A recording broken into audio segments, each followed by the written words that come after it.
From the earliest days of the motion picture, filmmakers and audiences have been fascinated with special effects. From turn-of-the-century trick films like Georges Méliès' A Trip to the Moon to Willis O'Brien's stop-motion dinosaurs in The Lost World, it was the silent cinema that set the stage for all the optical and digital magic that we take for granted today. But it was the early talkies that truly gave special effects their soul. Films like King Kong mixed outstanding movie magic with compelling emotional drama. Another 1933 film, Universal's The Invisible Man, also pushed the technical capabilities of the time to their limit without ever losing sight of the human element.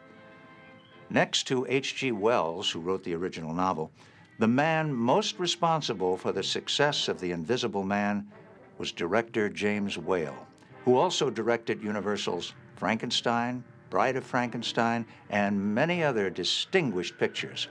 And let's not forget Claude Rains, who made his American film debut under particularly trying circumstances. Totally swathed in bandages, he was forced to act almost completely with his voice. But what a voice it was. So join me now as we remove some of those mysterious gauze wrappings and take a revealing close-up look at The Invisible Man. You're crazy to know who I am, aren't you? All right, I'll show you. There's a souvenir for you. Look, he's all eaten away. Although H.G. Wells firmly believed that motion pictures would become the most important art form of the 20th century, he was less sure that his own books should be adapted by Hollywood. One of Wells' novels, The Island of Dr. Moreau, had just been produced by Paramount under the title The Island of Lost Souls. And legend has it that Wells was not pleased with the results. The studio had taken a multi-layered social satire and turned it into a horror movie. A very good horror movie, it must be said, but quite a few notches down from what Wells had originally intended. So when it came time for The Invisible Man, he insisted that Universal treat his work a little more respectfully. First published in 1897, The Invisible Man was the second book in the celebrated series of scientific romances that earned Wells's reputation as the father of modern science fiction. H.G. Wells was much more than a run-of-the-mill science fiction writer. He was a genius. He was a visionary. He was also very political, a committed socialist who used these fantastic stories as provocative parables about the problems of society and the need for social change. Stories about invisibility, cloaks that make one invisible, helmets that make one invisible, have been part of mythology and folklore and fairy tales forever. But Wells was one of the first writers to put a scientific spin on the idea. This time it wasn't just magic. And 2 years before the book was published, X-rays were discovered. It was something on the public mind. A little of this injected under the skin of the arm every day for a month. An invisible man can rule the world. Nobody will see him come. Nobody will see him go. He can hear every secret. He can rob, rape, and kill. And, of course, the idea of an invisible man is a wonderful metaphor for the outsider, the person who exists on the fringes of society. And Wells himself, of course, grew up in grinding poverty. Like Wells, the man who would bring The Invisible Man to the screen also survived a harsh English childhood. Actor Ian McKellen received an Academy Award nomination for his performance as director James Whale in the film Gods and Monsters.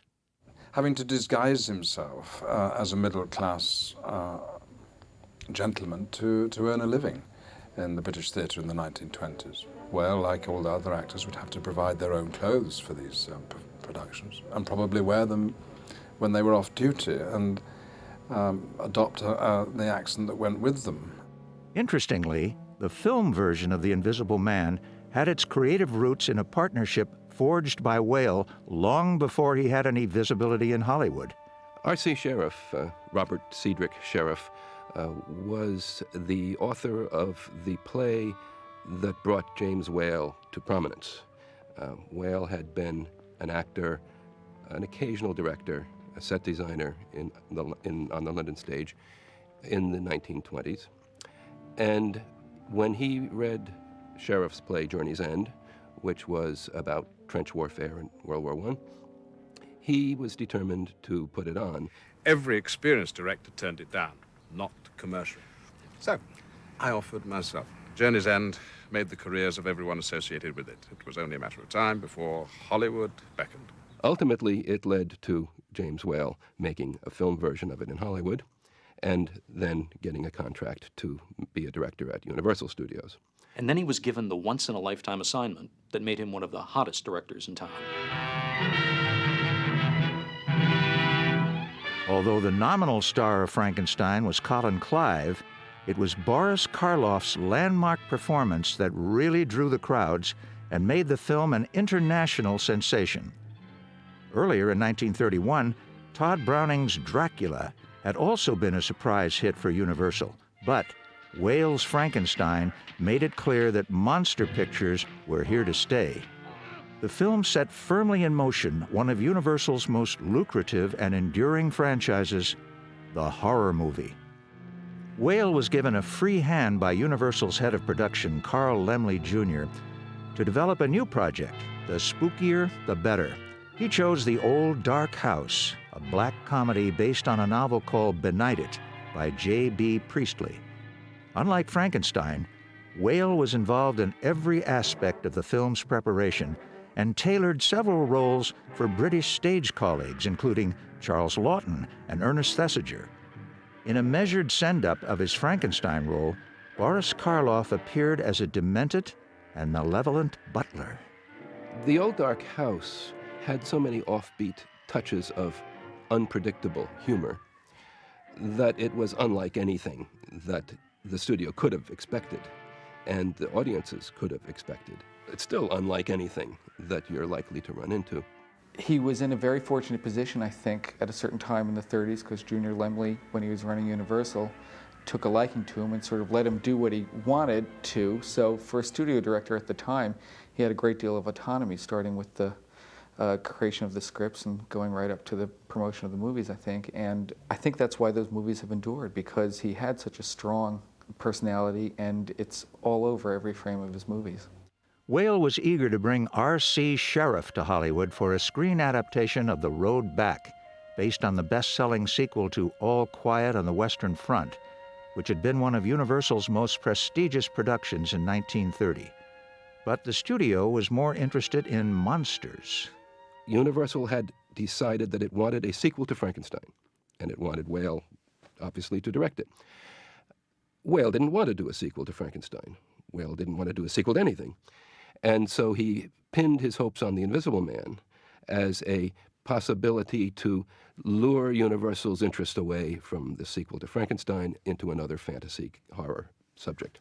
Even though the studio had trumpeted the fact that they had acquired the prestigious rights to H.G. Wells' classic The Invisible Man, that was all they were initially interested in, the title of the book and the name of the author, for publicity reasons. Whale finally convinced Sheriff to adapt the Wells novel after a frustrating period of what nowadays is called development hell. So many of the attempts other writers had made veered away from the story that H.G. Wells had written. One thing that Sheriff told me about when I interviewed him in 1971 was how astonished he was at the strange and extreme directions that these other writers took the idea. They seem to have offered the screenplay job to every writer in the Universal stable. Robert Florey, John Huston. James Whale himself wrote a treatment that was expanded on by the distinguished silent film scenarist, Gouverneur Morris. Preston Sturgis, of all people, wrote a screenplay set in post-revolutionary Russia. Garrett Fort, the screenwriter who had worked on both Dracula and Frankenstein, was also called in. Universal seemed to be looking everywhere except to H.G. Wells' original story. In 1931, a novel was published called The Murderer Invisible by Philip Wiley, which was a much more hard-hitting, dramatic story about a man who is out for power to get it through his invisibility. It was Philip Wiley who came up with the idea of an invisible octopus, as well as legions of invisible rats sent forth from New Jersey to spread invisible bubonic plague in Midtown Manhattan. And it lacks the delicate touch, the lightness that H.G. Wells had. And Universal bought the rights to this novel. I'm convinced that one way or another, elements of that story entered into the adaptation that we now have, that Sheriff came up with. The emphasis upon Griffin's megalomania. Suddenly I realized the power I held, the power to rule, to make the world grovel at my feet. This is much stronger in the film script than it is in H.G. Wells. Fortunately, someone finally remembered that Wells himself had been given script approval. The final screenplay restored Wells's plot with only a few concessions to Hollywood. The interesting thing about Wells' original story is that Jack Griffin, the Invisible Man, was not really a mad scientist, although he certainly became that in Hollywood. He meddled in things men should leave alone. What do you mean? In the novel, he speaks more like a political revolutionary who wants to tear down the existing social order because he's so totally alienated from it by his invisible state. He's not an unreasonable man, but he is caught in an unreasonable situation. Here's your blooming bicycle. You can do what you like with it. How's that for a hairbrush, George Henry? Although today it's hard to imagine the Invisible Man without Claude Rains, the distinguished character actor was not the first choice of the studio or of the director. There was some uncertainty about who would play this part. Boris Karloff was set to, but he had a contretemps with the studio and walked off. So at one point, Whale asked Cullen Clive if he would play it. And he said he was attracted to the idea, but wanted to get back home to England and turned it down. The perfect Invisible Man ultimately materialized in the form of an English stage actor largely unknown to film audiences. He was born on the wrong side of the River Thames to a family. They were very poor. There were 12 children, and all but 2 died from poverty-related illnesses as infants. He had a very heavy Cockney accent, and he used to sing me the Cockney songs that he sang when he was a little boy, and I couldn't understand a word he said. That's how strong the accent was. But Rains overcame his speech problems and triumphantly reinvented himself on the London stage, much like James Whale. And he had an amazing vocal presence. But he'd only done one film in England, and his only Hollywood screen test seems to have been a real disaster. It was mannered and theatrical and overblown, and so a couple of years later, when the director of The Invisible Man was trying to find somebody to play this part, and he said, I don't care what the man looks like, he just has to have a voice that's mesmerizing. Because if the character can't be seen, Rains has the greatest voice in the world. And if he can't be seen, at least the voice will have the presence. The story goes that he was in a screening room and they were watching screen tests, and this voice came on with this terrible performance, and he said, that's it. That's the man I have to have. And everybody said, you're crazy, this man's a terrible actor, he's indicating, and he said, I don't care. In a departure from Wells's novel, screenwriter Sheriff added a fiancé for the Invisible Man. Jack, I want you to let my father help you. You know how clever he is. He'll work with you day and night until you find that second secret, the one that'll bring you back to us. Whale cast Gloria Stewart, who had previously appeared in The Old Dark House. Today, she is best known for her Oscar-nominated performance in James Cameron's Titanic. The task of making Claude Rains invisible fell to the special effects maestro John P. Fulton. It's relatively easy to film an invisible man when he has no clothes on. But when he has some clothes on, but only some, this presents a significant challenge. Any portion of the actor that was to disappear was covered in black velvet, then photographed against a black velvet backdrop. When combined with a separate shot of the normal set, the illusion of invisibility was startling. Fulton said that the most difficult shot in the whole film was one in which the invisible man is seated in front of a mirror, looking at himself, his own reflection, as he unwraps the bandages off his head. This required the filming of 4 separate pieces of film, and later combining them together, because you needed to film the back of the invisible man as he is unwrapping it. You needed to film the room that he's seated in, where he does this. Then for the reflection part, you needed to film the wall that is in the reflection, and separately, you needed to film the front of the Invisible Man as he unwraps himself. He said that was the most difficult shot he'd ever done. To create the Invisible Man's ghostly footprints, foot-shaped blocks of wood were dropped out of a specially constructed platform covered with artificial snow.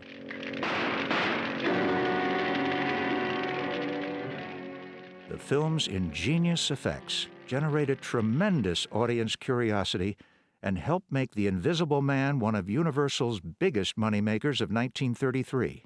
When I was about 10, The Invisible Man came to Downingtown, Pennsylvania, which was a small town near where I lived.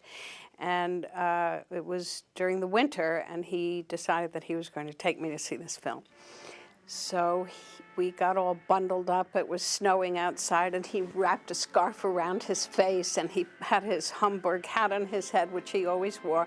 And we went up to this little movie theater where the owner is the ticket taker, is the man selling tickets. And he said, you know, I'll have 2 tickets, and that voice that wasn't, you know, I mean, he couldn't fool anybody with that voice. And the man selling the tickets went nuts, you know, and he said, oh, Mr. Rains, I'm so excited you're here. And he started in this loud voice. And my father didn't want anybody to know that he was bringing me to see this. And he said, I wouldn't let you pay. And my father said, no, I must pay. And the man at the ticket counter said, no, I won't let you pay. And my father said, you must pay. And this went on for a while. And then and we went to see the film. And during the whole thing, he was talking to me about the process, about, I guess this was the first time that they had done this kind of special effect. And they encased him in plaster, his face, with straws through his nose and his mouth in order to get the mask that they needed to do the special effect with the Invisible Man. And he had been gassed during the war, and he was blind in 90% of one of the eyes. And this process was awful to him. He was claustrophobic, and it was frightening. And he's telling me this while the movie is going on in this loud voice. And then you see they put the straws in my nose. This will give them a bit of a shock. Something to write home about. Nice bedtime story for the kids, too, if they want it. Quick, get out of him! Much of the film's humor derives from the relentlessly logical extrapolation of a completely fantastic premise. There are 1 or 2 things you must understand, Kemp. I must always remain in hiding for an hour after meals. The food is visible inside me until it is digested. You must always be near at hand to wipe off my feet. Even dirt between my fingernails would give me away. The humor grows not from truly eccentric figures like the ones in the old dark house, but from average folk as they encounter something which is beyond the belief, beyond their beliefs. Seeing objects move on their own and suits of clothes run about and seemingly empty. Put the handcuffs off. How can I handcuff a blooming shirt? In the novel, the character of Kemp is permitted to live, but Whale and Sheriff couldn't resist giving him a darkly comic send-off. Just sit where you are. I'll get out and take the handbrake off and give you a little shove to help you on. You'll run gently down and through the railings. Then you'll have a big thrill for 100 yards or so till you hit a boulder.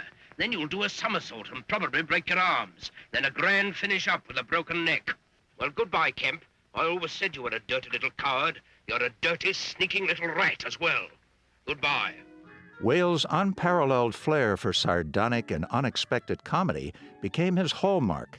He typically saved his most memorable touches for an always colorful supporting cast. He was really interested in the unconventional characters, the oddballs and eccentrics. Take Una O'Connor, for instance. Do you suppose that I'm going to carry trays backwards and forwards all day?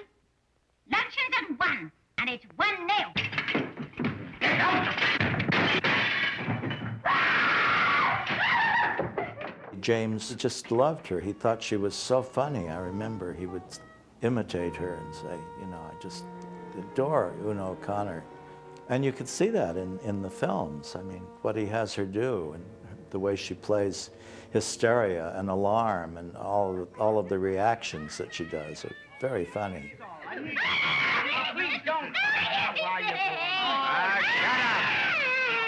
It seems to me a joke leaps out at the screen when you see very camp actors. I think that is the word that we have to apply to James Whale's movies, camp. It's a good word.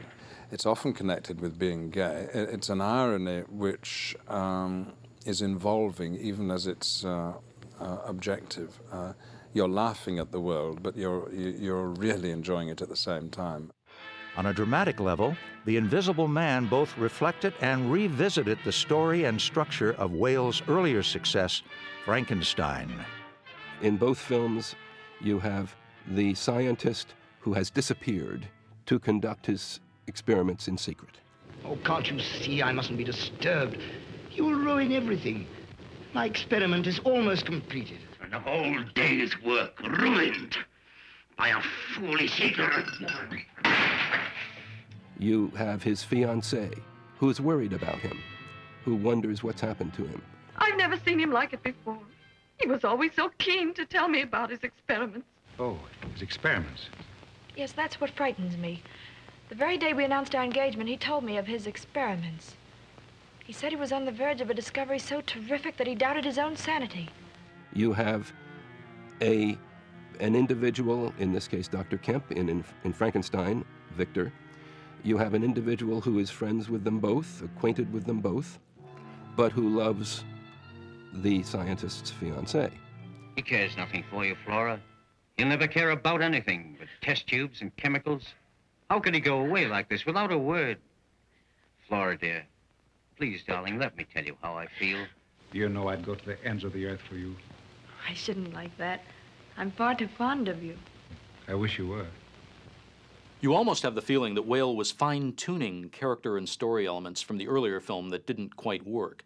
In Frankenstein, for instance, the studio made him tack on a happy ending in which Henry Frankenstein survives. So it's almost as though this time Whale was determined to kill off the leading scientist and kill off the rival for the heroine.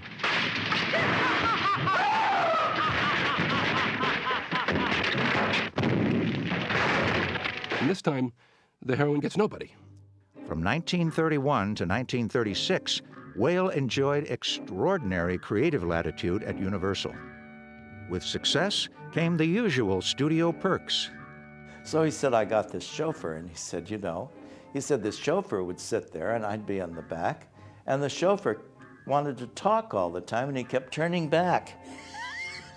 And he said, I would look in panic at the traffic coming. And he said, that only lasted about 2 weeks. And I said, look, I really don't need a chauffeur. I prefer to drive myself. That's a typical James Whale story. He found that so funny. Beyond the horror pictures, Whale put his personal stamp on a wide variety of stylish films. It always said a James Whale production. And Junior Lemley let him do what he wanted to do. He was completely in charge. It was all his concept, his ideas. It was his film.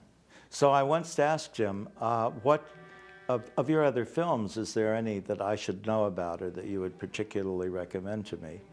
And I recall that he mentioned specifically Remember Last Night, which is a very interesting film. It's a murder mystery. When you see it, you see that it's a typically James Whale film in every way. It's filled with vases of fabulous arrangements of flowers everywhere. A fantastic major set that just goes on and on and on forever with the camera gliding all over everywhere. And it's a very interesting film, and it's completely filled with his particular personal sense of humor. Also in 1935, Whale created his signature work, Bride of Frankenstein, a Baroque masterpiece of black comedy. It was followed by what many consider to be the definitive screen adaptation of the great American stage musical, Showboat. Whale's love for the theater is well reflected in these rare photos of a lavish production number he staged that was cut from the finished film. Finally, Universal gave Whale and R.C. Sheriff the go-ahead for their dream project, The Road Back. But the film was clouded by the studio's mounting financial problems and a change in ownership. It was an indictment of the Great War and what it did to Germany. It was going to be my masterpiece. What happened? The fucking studio butchered it. They took the guts out of my picture. They brought in another director to add some slapstick. When his particular studio changed hands and no longer employed him, then it was difficult for him to quite understand what to do. It wasn't possible for him to just become an independent director employed by everybody and allowed to do what he wanted to do. His freedom had sort of gone. Without a patron, he didn't ever have the same kind of controls. He was forced to go back to Universal and work off his contract by doing real programmers, that he didn't care about. And he said it took all the joy and fun out of making pictures for him. Disillusioned with Hollywood, James Whale retired from pictures, living quietly and comfortably in Pacific Palisades, until the unbearable effects of a stroke drove him to suicide in 1957. All the obituaries mention Frankenstein, of course. It's one of the most influential films of all time. But people sometimes forget that James Whale's The Invisible Man also launched a whole subgenre, beginning with The Invisible Man Returns.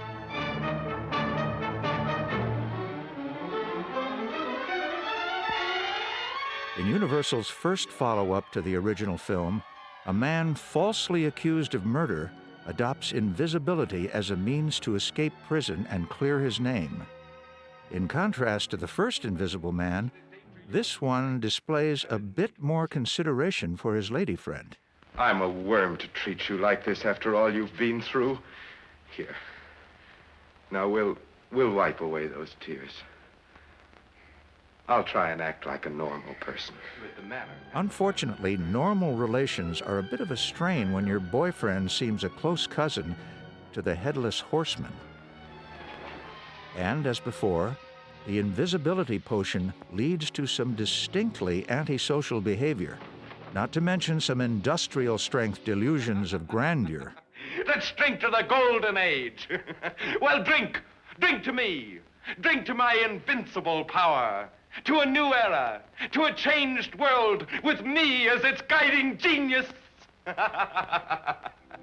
And just in case you didn't recognize that mellifluous voice, the film's climax finally gives us a look at Claude Rains' successor, Vincent Price. The first comic offshoot of the series came with The Invisible Woman, in which the fair sex was given an equal opportunity not to be noticed. This time, John Barrymore plays a bumbling mad scientist who avoids drug use and relies instead on electrical gizmos, seemingly inspired by James Whale's Frankenstein. And rather than experiment on himself, he decides to advertise for a human guinea pig, only to be surprised when the volunteer turns out to be a woman. You mean skirts and things? Skirts and things. Mrs. Jackson, you're letting me down. I can't possibly perform my experiment unless the subject doesn't wear it. Hasn't any, is you know, in the altogether, as it were. I'm convinced that one reason Invisible Man films have always been popular is that they're really about nudity. For decades in Hollywood, in fact, the only nudity on screen was the invisible kind. Actually, the Invisible Woman might have done better keeping her clothes off, for as she unhappily discovers, invisibility is no asset to a career as a professional model. Next, Universal put invisibility to good use for the war effort. As the invisible agent, actor John Hall found the perfect way to move unnoticed behind enemy lines. John Fulton's special effects for Invisible Agent were among the best in the series, especially for the obligatory nude scene. And thank goodness someone finally came up with a cosmetically superior alternative to those unsightly gauze bandages. Just a jar of cold cream. When it came time for the Invisible Man's revenge, said revenge was accomplished with the help of John Carradine as a mad veterinarian? By now, increasingly sophisticated camera tricks practically convinced audiences that invisibility might be a reality. You don't believe me, eh? No! Come here. What? Have a look. This time, blood transfusions provide temporary relief from invisibility, rather like H.G. Wells by way of Bram Stoker. Watch this scene carefully.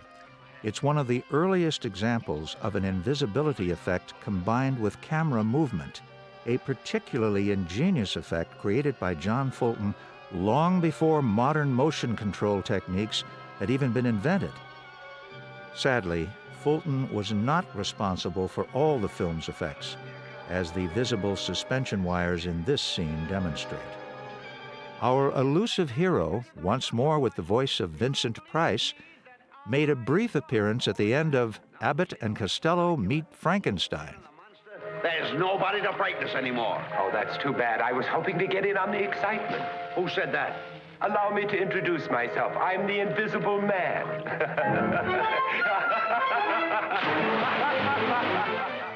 But Universal made up for it by giving Bud and Lou an Invisible Man picture all their own. In the film's most uproarious scene, Lou becomes a most unlikely prizefighter who receives some welcome assistance in the ring from an invisible partner.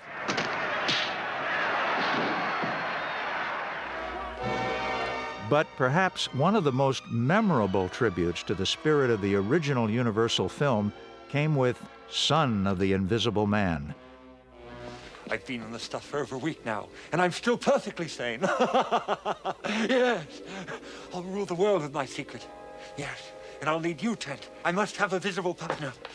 I can tell by your stunned expression that you're pretty impressed.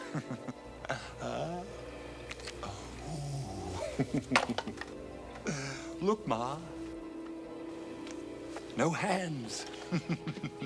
No, this isn't a lost classic, just an inspired spoof from the compilation comedy Amazon Women on the Moon, displaying a wicked sense of humor that James Whale himself surely would have appreciated.